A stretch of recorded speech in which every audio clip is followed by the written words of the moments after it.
Assalamualaikum teman-teman. Kami dari kelompok 12 kelas C jurusan Kesehatan Masyarakat Universitas Halu Oleo. Di sini kami akan membahas mengenai sanitasi pesisir. Adapun anggota kelompok kami yakni yang pertama Esti Agusrianti dan yang kedua Isdawati. Nah, penasaran seperti apa itu sanitasi pesisir? Yuk simak penjelasan berikut ini. Sebelum itu, kita harus mengetahui apa sih sebenarnya wilayah pesisir itu. Nah, wilayah pesisir merupakan wilayah peralihan antara ekosistem darat dan laut yang dipengaruhi oleh perubahan daratan dan lautan. Menurut Undang-Undang Nomor 27 Tahun 2007 tentang Wilayah Pesisir dan Pengelolaan Pulau, ruang lingkup wilayah pesisir dan perantaran pulau dipengaruhi oleh perubahan wilayah darat dan laut, termasuk wilayah administrasi kecamatan, termasuk wilayah peralihan antara ekosistem teritorial dan laut. Diukur dari pantai pada saat air pasang ke arah laut sampai dengan 12 mil perjalanan ke arah laut lepas dan atau ke arah lautan Nusantara. Pengaturan pemanfaatan ruang di wilayah pesisir diatur dalam Rencana Tata Ruang Wilayah atau Rencana Tata Ruang Wilayah yang berlaku. Undang-Undang Nomor 1 Tahun 2014 yang telah diubah dengan Undang-Undang Nomor 27 Tahun 2007 tentang pengelolaan wilayah pesisir dan pulau-pulau merupakan daerah peralihan antara ekosistem darat dan laut di mana wilayah pesisir terkena dampak perubahan lahanan laut. Pengertian wilayah pesisir menurut kesepakatan terakhir internasional adalah merupakan wilayah peralihan antara laut dan daratan. Ke arah darat mencakup daerah yang masih terkena pengaruh percikan air laut atau pasang surut, dan ke arah laut meliputi daerah paparan benua.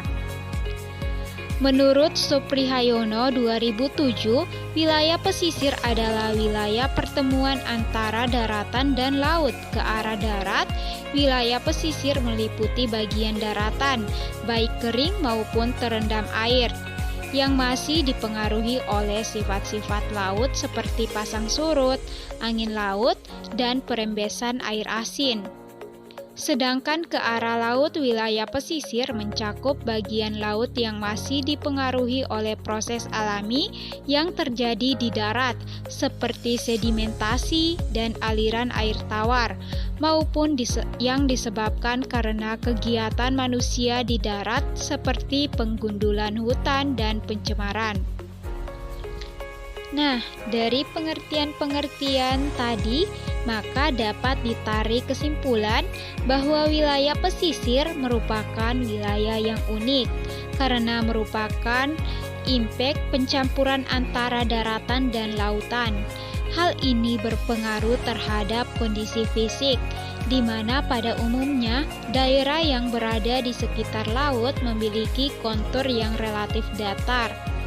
Adanya kondisi seperti ini sangat mendukung bagi wilayah pesisir dijadikan daerah yang potensial dalam pengembangan wilayah keseluruhan. Hal ini menunjukkan garis batas nyata wilayah pesisir tidak ada. Batas wilayah pesisir hanyalah garis hayalan yang letaknya ditentukan oleh kondisi dan situasi setempat. Di daerah pesisir yang landai dengan sungai besar, garis batas ini dapat berada jauh dari garis pantai. Sebaliknya, di tempat yang berpantai, curam, dan langsung berbatasan dengan laut dalam, wilayah pesisirnya akan sempit. Menurut Undang-Undang Nomor 27 Tahun 2007 tentang batasan wilayah pesisir, ke arah daratan mencakup wilayah administrasi daratan dan ke arah perairan laut sejauh 12 mil laut diukur dari garis pantai ke arah laut lepas dan atau ke arah perairan kepulauan. Selanjutnya, pengertian masyarakat pesisir. Masyarakat pesisir adalah kelompok orang atau suatu komunitas yang tinggal di daerah pesisir dan sumber kehidupan perekonomiannya bergantung secara langsung pada pemanfaatan sumber daya laut dan pesisir.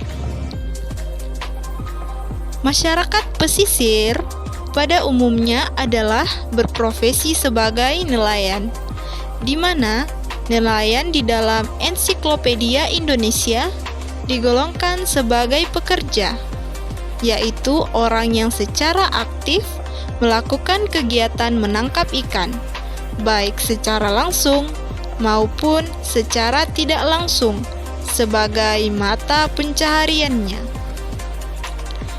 Masyarakat nelayan umumnya berpendidikan rendah, artinya kurangnya pengetahuan menghambat kemajuan nelayan itu sendiri, termasuk sulitnya pemerintah memberikan bantuan berupa penyuluhan dan modernisasi peralatan.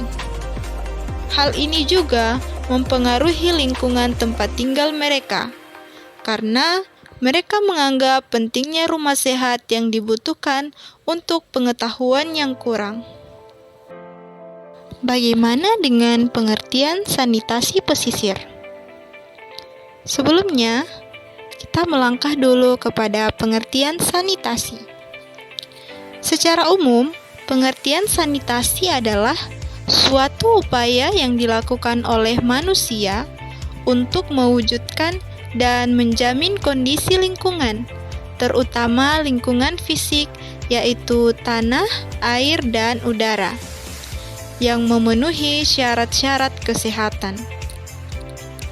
Pendapat lain mengatakan arti sanitasi adalah suatu kondisi yang berkaitan dengan kesehatan masyarakat, terutama penyediaan air minum bersih dan pembuangan limbah yang memadai. Sanitasi dapat membantu mencegah timbulnya penyakit dengan cara pengendalian faktor-faktor lingkungan fisik yang berhubungan dengan rantai penularan penyakit. Dengan kata lain, sanitasi adalah perilaku manusia yang disengaja untuk membudayakan kebiasaan hidup bersih dan sehat untuk mencegah manusia terkontaminasi langsung dengan bahan-bahan kotor dan berbahaya, dengan harapan bisa menjaga dan memperbaiki tingkat kesehatan manusia. Pengertian sanitasi menurut para ahli. Yang pertama, menurut Edward Scott Hopkins, tahun 1983. Sanitasi adalah cara pengawasan terhadap faktor-faktor lingkungan yang mempunyai pengaruh terhadap kesehatan. Menurut Richard Schite, tahun 2000, pengertian sanitasi adalah suatu usaha kesehatan preventif yang menitik beratkan kegiatan kepada usaha kesehatan lingkungan hidup manusia. Menurut Azrul Azwar, MPH, arti sanitasi adalah cara pengawasan terhadap berbagai faktor lingkungan yang mungkin mempengaruhi derajat kesehatan masyarakat. Kemudian, menurut WHO, pengertian sanitasi adalah pengendalian semua faktor lingkungan fisik manusia yang dapat menimbulkan akibat buruk terhadap kehidupan manusia, baik fisik maupun mental. Kamus Besar Bahasa Indonesia atau KBBI mengatakan, sanitasi adalah usaha untuk membina dan menciptakan suatu keadaan yang baik di bidang kesehatan, terutama kesehatan masyarakat. Sedangkan jika kita mengacu pada ruang lingkup sanitasi, Sanitasi itu berhubungan dengan sarana dan pelayanan pembuangan limbah kotoran manusia, serta pemilihan kondisi higienis melalui pengelolaan sampah dan limbah cair. Kemudian lagi, mengacu pada pengertian sanitasi di atas. Adapun beberapa hal yang termasuk dalam ruang lingkup sanitasi adalah sebagai berikut, yakni penyediaan air bersih atau air minum, meliputi pengawasan terhadap kualitas, kuantitas, dan pemanfaatan air. Pengelolaan sampah meliputi cara pembuangan sampah, peralatan pembuangan sampah, dan cara penggunaannya. Pengelolaan makanan dan minuman meliputi pengadaan, penyimpanan, pengolahan, dan penyajian makanan. Pengawasan atau pengendalian serangga dan binatang pengerat meliputi cara pengendalian serangan dan binatang pengerat. Kesehatan dan keselamatan kerja meliputi ruang kerja, pekerjaan, cara kerja, dan tenaga kerja. Upaya ketersediaan sanitasi dasar merupakan hal yang penting untuk diperhatikan guna mengetahui dan mengontrol kondisi lingkungan dalam mencegah dan meminimalkan efek pencemaran terhadap lingkungan. Sanitasi dasar yang buruk akan menyebabkan masalah yang ditimbulkan, mulai sanitasi dalam rumah, penggunaan air bersih, pembuangan limbah rumah tangga, dan septic tank, serta masih adanya masyarakat yang membuat kandang hewan di dekat rumahnya. Hal tersebut berakibat dengan menurunnya derajat kesehatan masyarakat. Menurut Profil Kesehatan Indonesia pada tahun 2014, menerangkan bahwa buruknya kondisi sanitasi akan berdampak negatif di banyak aspek kehidupan, mulai dari turunnya kualitas lingkungan hidup masyarakat, tercemarnya sumber air minum bagi masyarakat, meningkatnya jumlah kejadian diare, dan munculnya beberapa penyakit. Sarana sanitasi dasar yang memenuhi syarat merupakan sarana pendukung untuk meningkatkan kesehatan, dan pada Profil Kesehatan Indonesia tahun 2015 terdapat 62,14% rumah tangga yang memiliki akses terhadap sanitasi layak. Menjaga ekosistem di pesisir dan laut menjadi pekerjaan mutlak yang harus dilakukan oleh umat manusia di seluruh dunia. Kegiatan tersebut tak hanya bisa menjaga kelestarian alam di laut dan pesisir, namun juga mempertahankan semua sumber daya kelautan dan perikanan yang ada. Untuk bisa menjaga kelestarian pesisir dan laut, diperlukan beragam cara dan harus melibatkan banyak pihak. Tak cukup hanya pemerintah Indonesia saja yang terlibat, namun juga keterlibatan masyarakat dan pihak lainnya sangat dibutuhkan. Salah satu ancaman yang bisa merusak kelestarian ekosistem laut dan pesisir tidak lain adalah sampah, terutama sampah plastik. Sampah bisa mengancam karena bisa dengan mudah masuk ke pesisir dan laut. Bahkan di kawasan ekosistem mangrove yang ada di pesisir saja, sampah bisa dengan mudah masuk dan memenuhinya.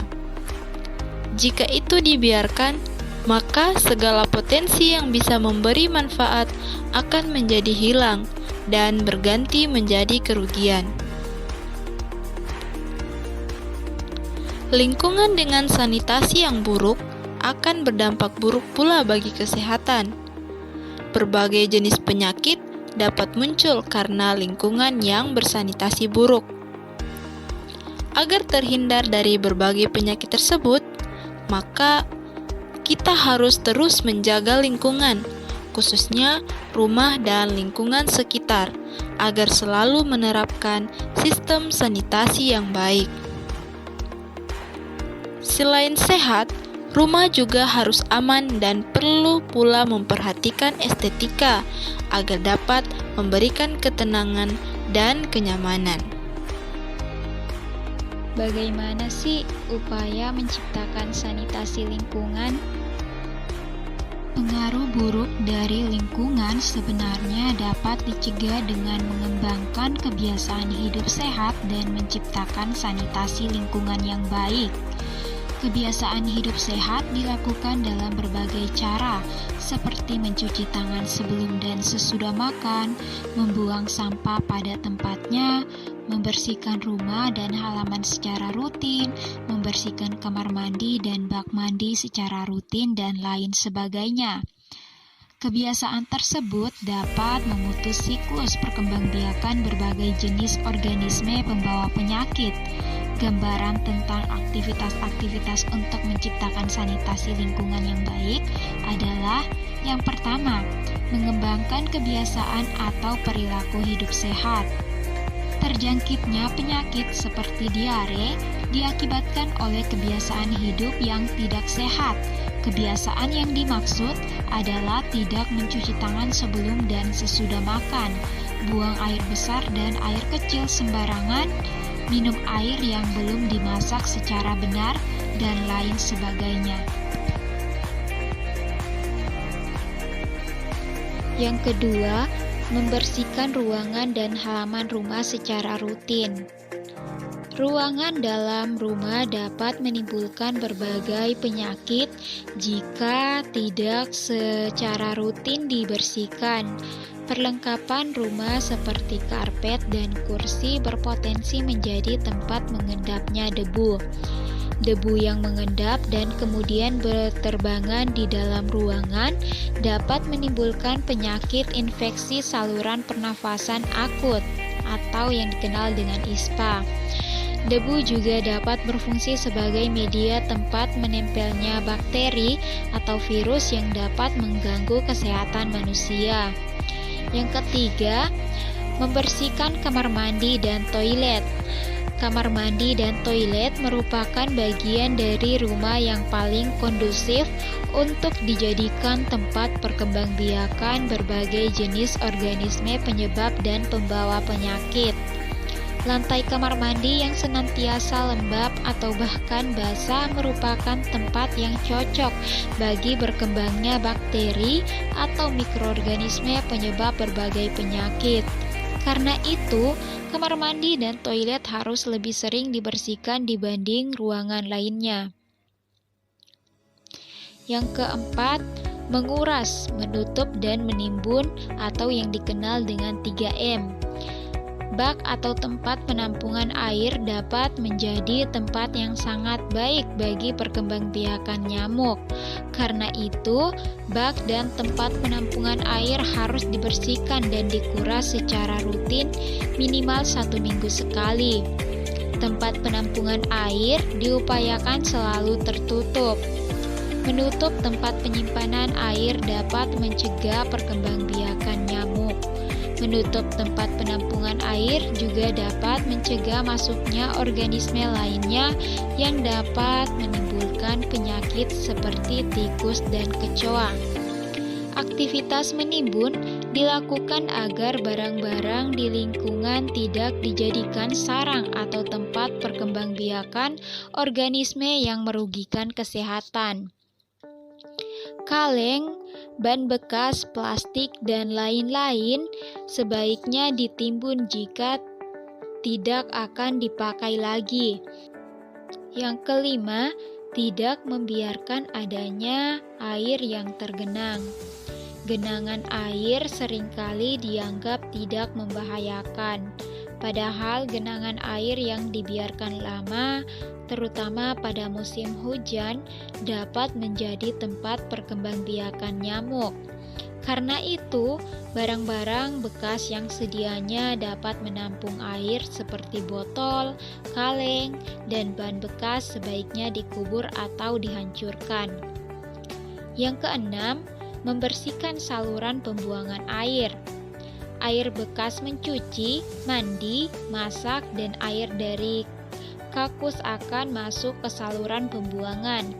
Saluran tersebut biasanya terbuka dan air yang mengalir sangat kotor dari limbah cair maupun sampah. Jika dibiarkan, tempat tersebut menjadi sumber berbagai jenis penyakit dan organisme yang hidup di dalamnya. Karena itu, secara individu maupun bersama-sama dengan warga masyarakat lainnya, secara rutin saluran tersebut harus dibersihkan. Yang ketujuh, menggunakan air yang bersih. Air menjadi salah satu komponen penting dalam kaitannya dengan kesehatan. Namun, sebagian masyarakat kita masih menggunakan air yang tidak bersih untuk keperluan mencuci dan mandi, serta memasak maupun minum. Selain itu, proses masak yang tidak sempurna juga dapat menyebabkan penyakit. Karena itu, tidak heran jika banyak penyakit yang muncul karena faktor air. Itulah penjelasan dari kelompok kami. Semoga apa yang kami sampaikan dapat tersampaikan. Terima kasih. Wassalamualaikum warahmatullahi wabarakatuh.